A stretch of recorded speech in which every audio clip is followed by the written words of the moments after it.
Bwana Yesu asifiwe. Bwana Yesu asifiwe tena. Karibuni siku ya leo tukaweze kujifunza neno, na tunaenda kujifunza jambo ambalo liko kwa wingi, liko juu sana, ambalo shetani analitumia sana kuangusha binadamu, kuangusha watu wa Mungu.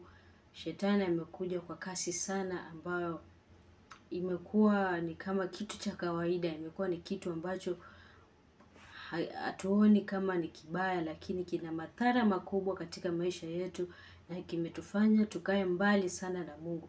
Na siku ya leo tunaenda kujifunza madhara ya zinaa na usharati. Madhara ya zinaa na usharati, ambayo ni topic kubwa na imebeba mambo mengi, lakini tutajifunza kidogo kidogo ili tukaweze kujua madhara yake na ya usharati, na pia tukaweze kujifunza jinsi ya kushinda hiyo dhambi ya zinaa na usharati. Na Mungu wa mbinguni ataweza kutufunza zaidi na zaidi, na ataweza kutujalia Roho Mtakatifu ambaye yeye ndio atakaye tufundisha zaidi, atakaye tuongoza zaidi. Na siku ya leo nataka tujifunze chanzo cha zinaa na usharati. Chanzo chake ni nini? Chanzo cha zinaa na usharati. Unaweza kuwa unajiona uko sawa, unajiona wewe hujawahi lala na mwanaume, ama wewe si mzinifu, lakini ndani yako umejaa zinaa na usharati mwingi ndani ya moyo wako. Tuanze chanzo namba moja. Chanzo namba moja ni moyo wako. Moyo wako. Moyo wa mwanadamu umejaa maovu na mabaya. Moyo wa mwanadamu ni mbaya mbele za Mungu. Moyo mbaya wa mwanadamu uliokataa Mungu. Moyo mbaya wa mwanadamu uliokataa Mungu. Umemkataa Mungu, umemsukuma Mungu mbali. Lakini umesahau katika neno lake, tukisoma kitabu cha Mathayo. Kitabu cha Mathayo 12. Mathayo 12 mstari wa 39 inasema, akajibu akawaambia, kizazi kibaya na cha zinaa chatafuta ishara, wala hakitapewa ishara ila ishara ya nabii Yona. Kizazi cha zinaa. Kwa hivyo kizazi tulicho nacho ni kizazi cha zinaa. Tunatafuta kutabiriwa, tunatafuta kuambiwa mambo mazuri, kuambiwa mambo ya kupata baraka, kupata magari, kupata nyumba, kupata vitu vizuri, lakini tunakataa kuambiwa ule ukweli ambao ni kizazi cha zinaa, kinachopenda uzinaa na usharati. Twende tukasome kitabu cha Mathayo 15. Mathayo 15. Mathayo 15 mstari ni ule wa Mathayo 15 mstari wa 19. Mathayo 15 mstari wa 19. Tuone moyo ni moyo wetu umebeba nini? Nasema, kwa maana moyoni hutoka mawazo mabaya, uuaji, uzinzi, usharati, wivi, ushuhuda wa uongo na matukano. Moyoni. Kwa hivyo kwa maana moyoni hutoka mawazo mabaya. Utajikuta umeketi unawaza zinaa kuanzia asubuhi mpaka jioni, unawaza zinaa, usiku mzima ulali unawaza zinaa na usherati. Yaani akili yako yote kwa simu, vitu zenye unaangalia ni vitu za zinaa, watu wakikisiana, watu wakihagiana, watu wakifanya uchafu, unaangalia porno, unaangalia wanyama jinsi wanavyofanya.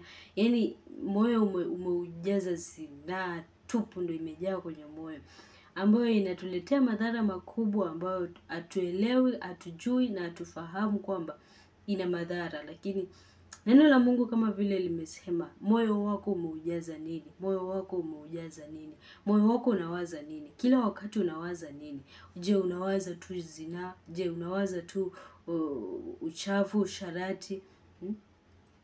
Kwa mfano umekutana na kijana ambao moyo wako kwa sababu umejaa zinaa. Kijana huyo ni ile type yenye wewe unataka. Na kwa mfano amekusalimia tu, amekujulia tu hali kama tu binadamu mwenzake, mtu mwenye utu, labda amekuongelesha mawili matatu, lakini kwa sababu moyo wako umejaa zinaa, moyo wako umejaa usharati ndani yako, wewe utakapoondoka utakuwa unawaza, huyo jamaa alikuwa anataka kunitongoza, huyo jamaa nikimpata. Yaani moyo wako umejaa tu vile atakavyofanya, jinsi atakavyokuja, siku yenye atakuwa anakupropozia. Na jamaa wa watu hata hana hizo.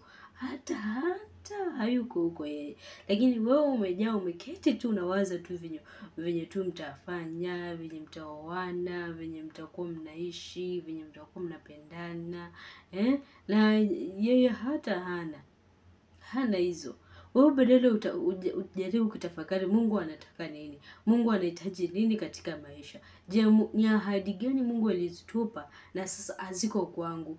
Ni ahadi gani Mungu alitufanyia, alisema ambazo bado hazijatimia kwangu? Badala uzitafakari, ujue ni jinsi gani nitakavyozipata hizo ahadi, zikaweze kunivukisha kutoka sehemu moja au mpaka sehemu nyingine.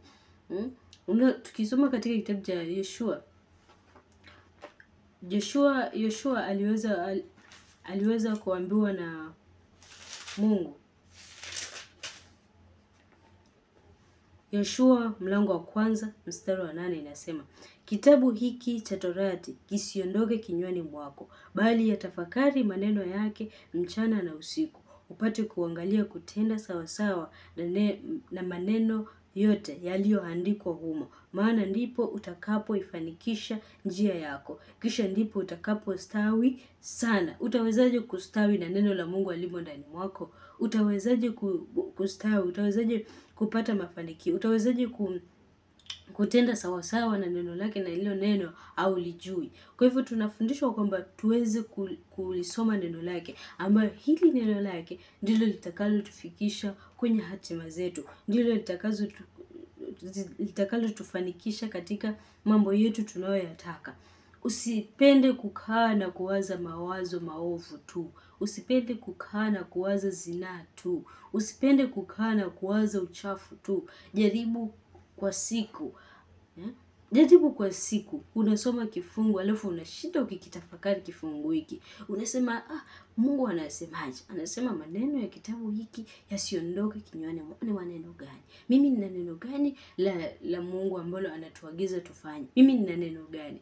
Na utaona Mungu anabadilisha mawazo yako. Unaanza kuwaza vizuri, unaanza kuwaza vyema. Hata ukikutana na mtu na akakuongelesha tu vizuri, hautabaki ukiwaza mambo ya machafu. Utabaki ukiwaza lile neno, Mungu amesema haji. Tusipende dunia na mambo yaliyoko katika dunia. Kwa hivyo mimi sitakubali roho ya zinaa iweze kunitawala. Na utaona Mungu akikushindia. Utaona Mungu akifanya. Kwa hivyo chunga moyo wako.